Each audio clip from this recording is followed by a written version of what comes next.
Good evening. Hi, everybody, all of our YouTube followers, our social media followers. It's me, Kimani Murray, with Mr. Murray, here for our Team Muscle, our mouth muscle. I'm sorry, mouth muscle with Team Murray.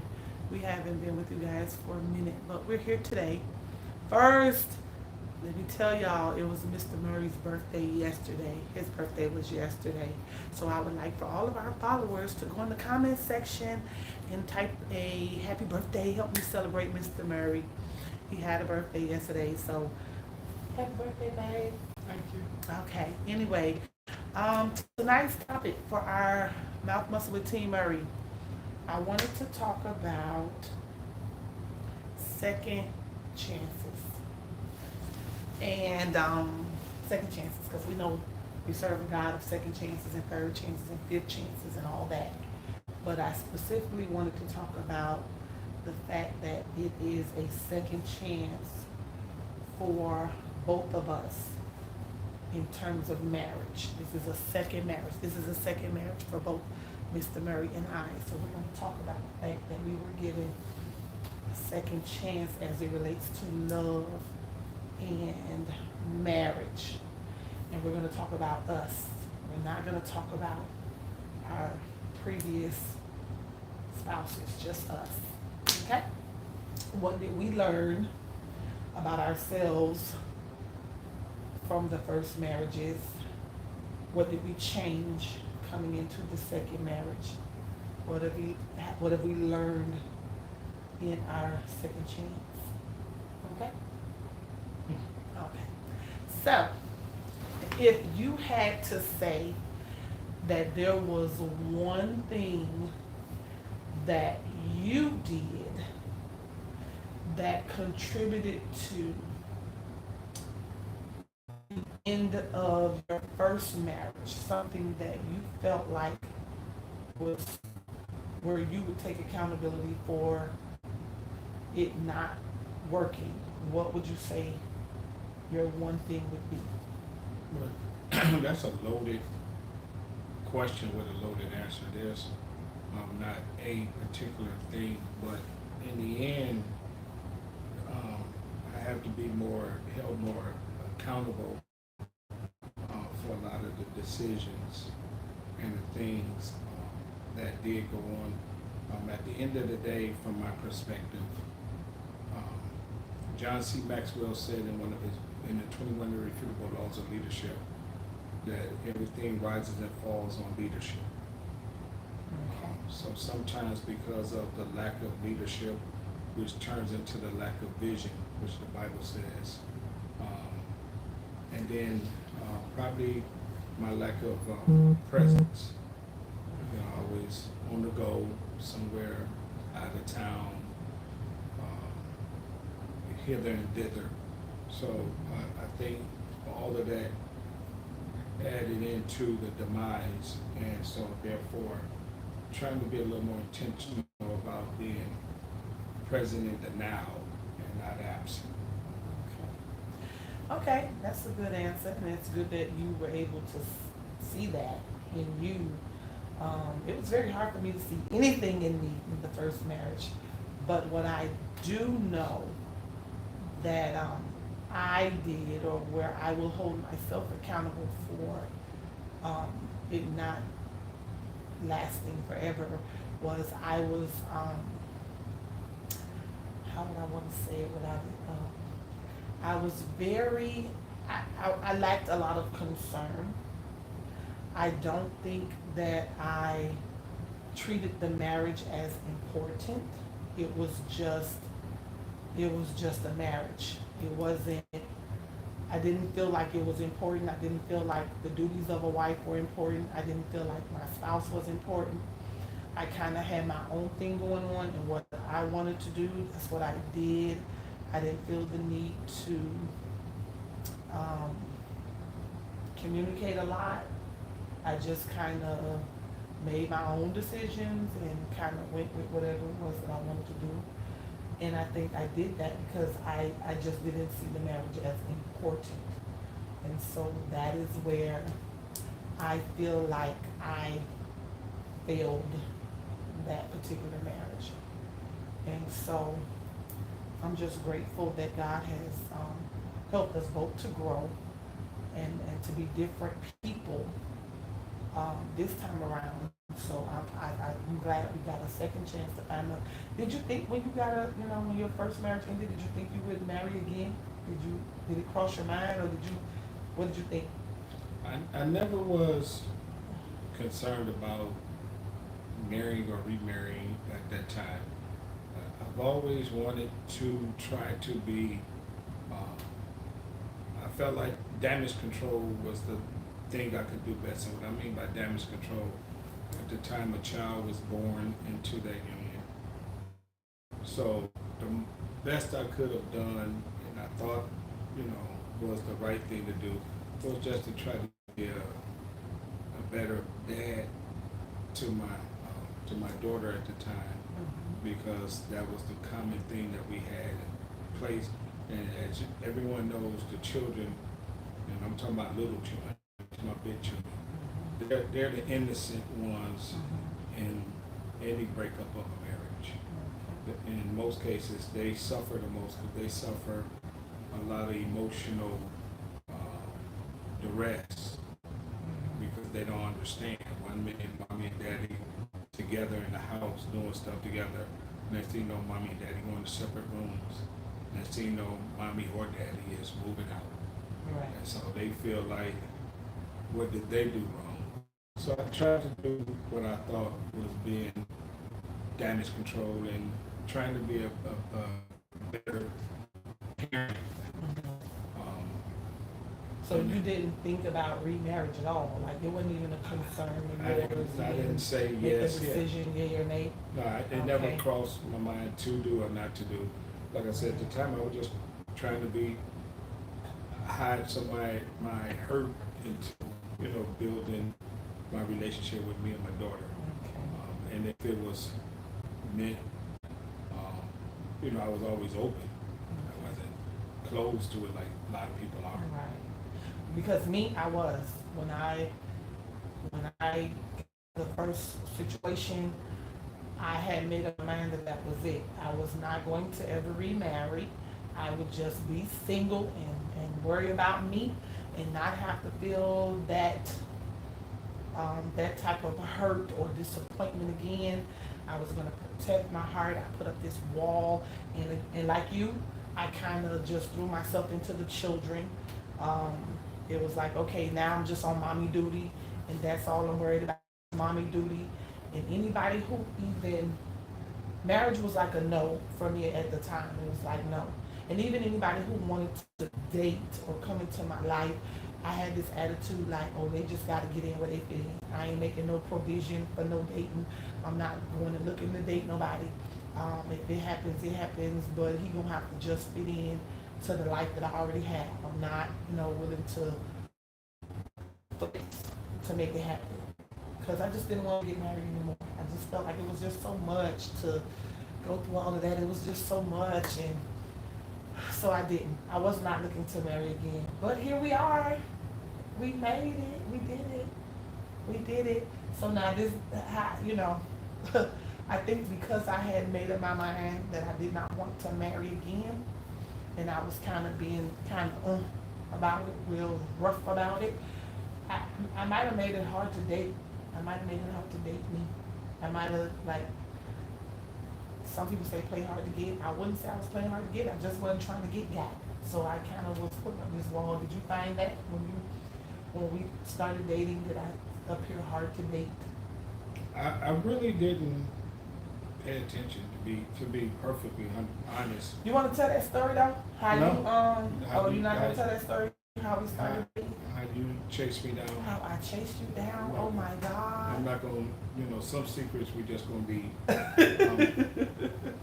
No, I didn't, and I guess because it could have been the reversal, that maybe I had walled up too. So when two people got two walls up, nobody can see over their own walls. I can't see over your wall. So I never really paid attention, because I was seriously just, you gotta recognize it. I go from having a family to creating a family, to having no family, and I'm trying to hold on to a resemblance of a family, which was my kid. So I really didn't pay no attention, you know, like you know, they got in where they fit in. I'm not paying attention to it. But I knew that I didn't want to try to be on the scene where you date Billy and Terry and Karen and Susie. Right. I just Right. didn't have time for that because it costs too much, and I ain't Right. got time. And I don't mean just from a financial standpoint, Right. just from a mental, emotional, Right. physical standpoint. It was just too much. Peace And of then, mind. yes, I don't know how people do it. and some days I just wanted to go Ooh. home and shut the world out. I just Right. didn't feel like being bothered. I ain't feel Right. like being bothered my own kid. There were Right. some days I just love going to my home, getting in bed, and so it never really. I was open, but it wasn't at the top of my priorities. Well, I think it's a good thing that we both went into it kind of not expecting anything. You know, it's just, hey, if you know, we'll see where it goes. There wasn't an expectation of anything. That kind of might have helped you to flow, because my one biggest thing was I didn't want to feel obligated. I don't want to feel like I got to be bothered with nobody. Like you said, some days I just wanted to go and close my door, and if I want to answer my phone, people find it. If I don't, I don't. So it was good that we both had that. Like, we were willing to try it, but there was no pressure. Like, we're not gonna force it. We're not feeling like no type of way. There's no expectation, and if it falls in place, if it happens, it happens. And thank God it did.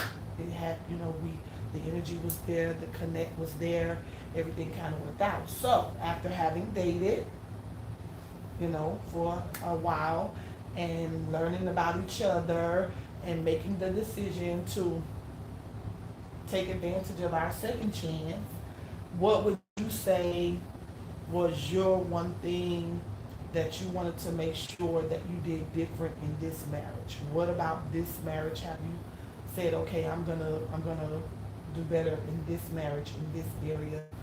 I'm bringing this to the table in this marriage. Being present, because like I said, a lot. I was traveling, going here and there, and it was always business trips. It wasn't personal trips, and just going. So still trying to give a little bit of me everywhere. In my job, in my home, with the kids. I'm just trying to be, because at the end of the day, for me, people they're gonna remember a lot. But you, if I could interject. You can't, but you're going Okay, to. go ahead. Initially, though, when we started dating and in the very beginning of the marriage, you still struggled with that a little bit, and I think it's because you felt this loyalty to the things that had been a part of your life for so long, that going and being there for others, that's just who you are. You're still like that today, but you struggled with being more present in the beginning because you just felt this loyalty or this obligation.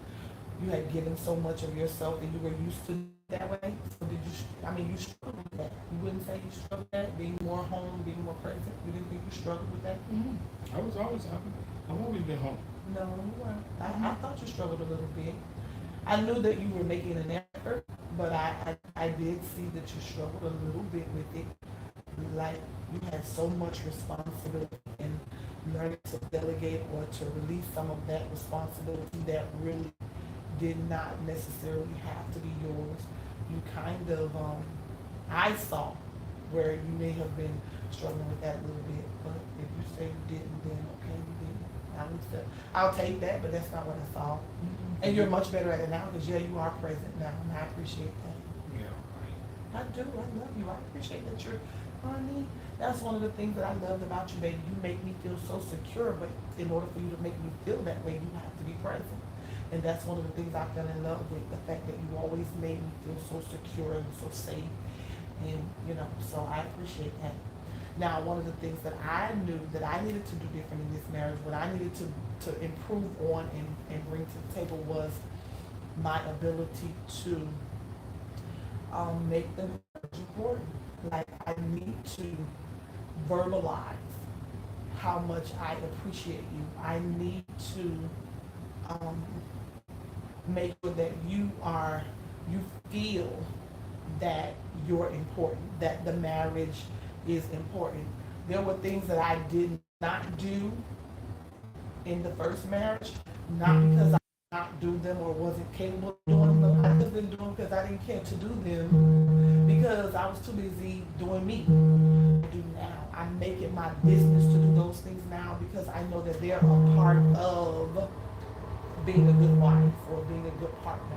And so I tried them the first time. So I just try to make the marriage important. I try to give you, my spouse, that you're in my life. The first marriage, I just felt like we just lived under the same roof, but we really, just whatever. I had my own life, he had his own life, but we lived together. This marriage, I wanted to make sure it felt like a marriage and not just a living arrangement. So I hope that I am I mean, we all doing got, a good job we all, of making. I think one of the misnomers is we think we've arrived every day, so that's not. Yeah, we're gonna have some growth spurts. We're gonna have some things that we need to still improve upon, and it's a progression, And and some days you trip, and you may fall, backwards, but get back up, and we have to dust ourselves off and keep going. It's never overnight. This is a crock pot. It takes time. It never is overnight. Right. So now, what would we say to people who have had a first marriage that didn't work? The hurt. We both know the hurt, the disappointment, the struggle of coming out of a bad situation or a bad marriage. And when we say bad, we're not talking, it didn't have to be physical. It could have been just mentally, it was draining, it was bad. Or it could have been emotionally draining or bad. What do you say to a person who is coming out of that situation, who has made up in their mind, like, I'm never getting married again? They have completely given up on love. They've completely given up on the fact that they will find somebody who is a perfect partner or a soulmate for them. How would we encourage them to stay open to love? How would you encourage them? Sometimes, me personally, you don't. I wouldn't. You wouldn't encourage somebody to stay open to love? Let me tell you, sometimes, because I have people that are in that space right now, and when they're in their space right now, everyone is going to be open to love in life. That's just the way it is. But you have to allow that person or those persons sometimes to go through the hurt and the soreness that comes out of a relationship. And sometimes in doing that, you are encouraging them to be open to love. You don't necessarily have to, sometimes it ain't all about what you say. Sometimes it's just being in the present with those people to try to show them through. You ask me, so I'm gonna ask you. Yeah. So you show them sometimes through models. You ain't got to say, I'm showing you how to get over that hurt. Sometimes you just sit there and little things will be said and done, little things, and then eventually you'll see them growing, and then next thing you know, they'll be telling you, I got this person that I'm dating, I want you to meet this girl, or I want you to meet this guy. And so, you can say, remember there was a time you wouldn't even do that. You wouldn't even talk to nobody. You wouldn't even introduce.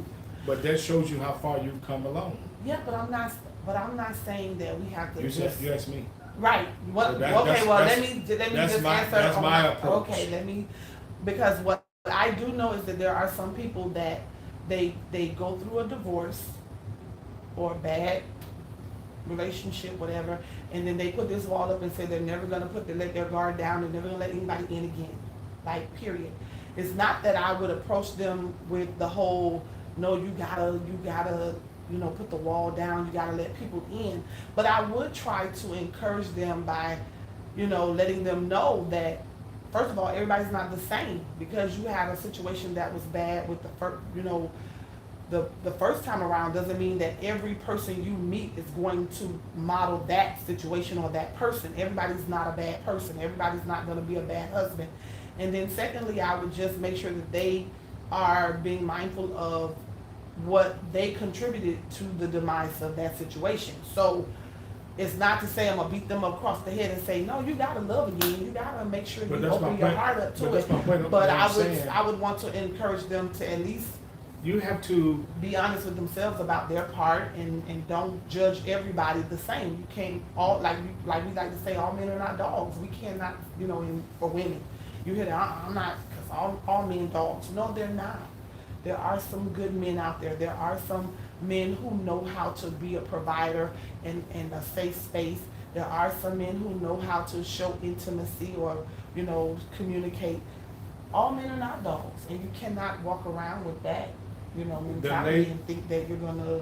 the late Bishop Eddie Alone said something, and I've been holding on to it, that I tell people when we would do premarital counseling. When you say a couple of things, one, when you say a man is not a dog, in some arenas that is a compliment. To say that a man is a dog. Yeah, let me tell you compliment. what. Let me tell you, in some arenas, because if you ever study a dog is loyal. A dog is smarter than we give him credit for. Now I understand when we say all men are not dogs, we talk about the derogatory part of it. Yeah, but Right. if you study a dog, because a dog it sniffs before it handles its business, which means the dog ain't gonna sniff and lay business at where somebody else done been. So, dogs are, but I understand the connotation that's being made there. But the more important thing is, the analogy that he used was relationships are sometimes like bathrooms. After someone went in the bathroom and handled their business in the bathroom, you don't necessarily rush right into that bathroom, right behind them. You let it air out, because you don't want to run into the funk from the person that was in there before. And sometimes in some relationships, you just gotta allow people the space to let them air out the funk from the past relationship before they run into a new relationship, because they will get the funk from the old relationship into the new relationship. So that's the space that I'm trying to say. I create a space for my friends that you can be, we can talk about it, we can do it, and eventually you're gonna get back up on that bike and you're gonna ride it again, because we all done fell off the bike and hurt ourselves. And we all done said, I ain't never gonna get on another bike, or I ain't gonna never, get on that treadmill, I ain't gonna, and then eventually, hey, I ain't got no choice, I'm gonna get back on it, I'm gonna try it again. And then you find out it ain't as bad, you may fall off again, but you're gonna find some strength even in the weakness that you had. So that's what I'm saying, sometimes you just got, and you allow people that are hurt or beat up or bruised to come and be themselves, because they can't be themselves if they're trying to be in a relationship. If they're family and friends, you can hurt, you can get help, and then if you want to talk about it, we talk about it, we try to work through it, but I'm not going to force it on you. Okay. But I want to be there for you to see if we can navigate through this thing somehow. So what, in essence, what you're saying is that it is, that people grow. They get better. They, Hopefully work they on get better. themselves. Yeah, And that hopefully they time, that in between, there should be an in between time. There should not be, I left this marriage on this day, by next month I'm getting married again. Or, at least I'm just using that as but there should be a period of time where you take the time to sit with yourself and to kind of get to know you and what it is that you desire. You grow, you kind of look into where you could change or be better. And I think that's what helped, I know that's what helped me, because in that time that I had, even though out of my mouth I was saying I would never do it again, I was still working on me. I was still trying to find what it was that Kiwani needed to do for Kiwani. Not as a wife, but just as a person, as a woman. And so in me doing that, I was growing in a lot of areas, and it made me better prepared for That's what second time around. So that's what it's about. It's about growth. discovery Right. and opportunity. You grow and you discover things about you. You know, if you never grow, if your feet never grew, you never know you wore a size 10 instead of a size 8. Right. You can try to keep your foot in that 8 if you want. You're gonna be hurting, but when you grow, you no. If you're a size 10 and you try to get in a size 8, yeah, you're it's right. gonna hurt. So you You're right. again, right other way around. If you're a size 8 and you try to put on size 10, you're always gonna be clapping and you've been wondering why. Because it's not a fit for you. So you Right. gotta learn to grow, learn to develop, learn to adjust, Right. and then you can say, okay, and then before you know it, somebody, if it's meant to be, will come Right. across, and then things just, then you sit back and say, I remember when.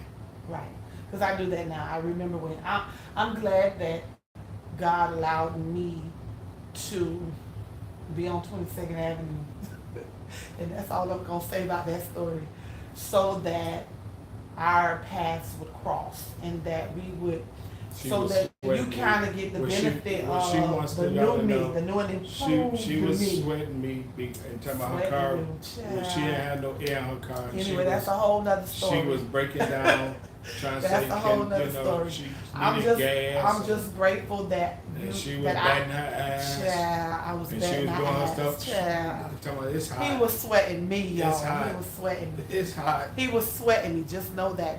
But it paid off. It paid off. I'm just glad that our paths crossed. I'm glad that God allowed us to be in a new space when we did cross paths, where we were open to at least just being friends, just dating, being friends first and then dating or whatever, because that's another issue. Sometimes people forget to be friends. They jump right into dating.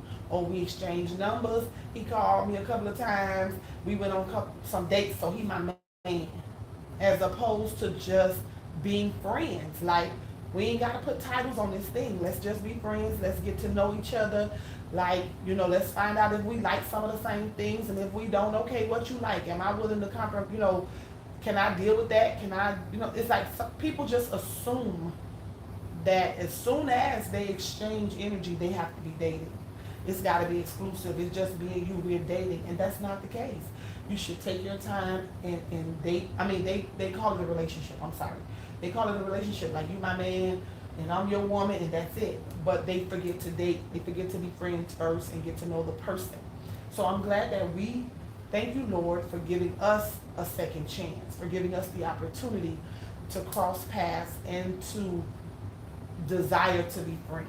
And that's what I think made it work, because we desired to be friends. We desired to know more about each other. We went into we did kind of get into the dating. Once we started dating, it kind of took off, but we did date and we had fun before we rushed into the pool. I'm praying that they will understand what needs to be done, or while they're in that space of time, they're open on themselves and they're open to, because love is out there for everybody. There's somebody for everybody. And we just have to be open to being our best selves, so that when it does happen or when the paths do cross, we're ready. We can't dwell on what happened the first time around and what the other person did. We can't point fingers. The minute we stop pointing fingers and stop blaming and stop talking about what they did, and we focus on what we did and what we can do different, then I think that's when the doors of opportunity kind of swing open and things change. So thank God that we've grown and we get allowed second chances at love, at marriage, at relationships. Thank you for doing your part. I appreciate that. I appreciate you for doing your part. Okay. So there is such thing as love a second time around. Yeah, My thank you. cousin, let me tell y'all something. I got a cousin now. My cousin said, my cousin said, she'll be married as many times as she needs to, because if she recognizes that she's on the wrong bus, she getting off, because there's always another bus coming. Now that's what my cousin said. She said if she is on the wrong bus, if she's in a situation that is not working for her, she feel like this ain't it, she getting out, and she'll do it over and over and over until she's on the right bus, because there's always another bus coming. Who's paying that bus fare? I don't know. I don't know who paying the bus fare. She Maybe be she's straight paying on the it. side I of the don't know. road. She keep- I don't know who paying it. That's the I'm problem. sure it's coming. That's the problem. I'm She sure should- every time she gets off the bus, she's probably learning something about the route. You know what I'm saying? but Like, that's does the that pro- make sense? No, that's the problem. She riding the bus. She need to get in the car. Well, whatever. All I'm saying is that was her analogy. If she on the wrong bus, get off. Don't stay on the wrong bus that you know is taking you in the wrong direction, is what her point was. Get off. Because you can always reroute, and there's always another bus coming. That was her analogy. And I thought it was befitting when she said it at the time, because that is what it is. You're in a situation that's not working for you. You pray about it. I'm not advocating for divorce. That's not what I'm doing. We know that the word says and what the word says. However, when something is unhealthy and it doesn't work for you, it's causing you more pain than anything else. You know, we're adults. We know what we're getting at. In other words, don't shut down on love. That's all I'm saying. It's out there. It's out there. Work on you and love will find you. That's all I'm saying. Yeah. I agree. You agree? You agree? Okay, he agrees. All right, so anyway, we want to thank you guys for joining us for today's Mouth Muscle with Team Murray. We were talking about second chances, and we hope that you guys heard something that was said that will encourage you as we share our little nuggets. Anyway, continue to like, share, and follow us on YouTube. Share this video with others who may need these little nuggets. We love you guys, and there is absolutely nothing you can do about it. We'll see you next time on Mouth Muscle with Team Murray.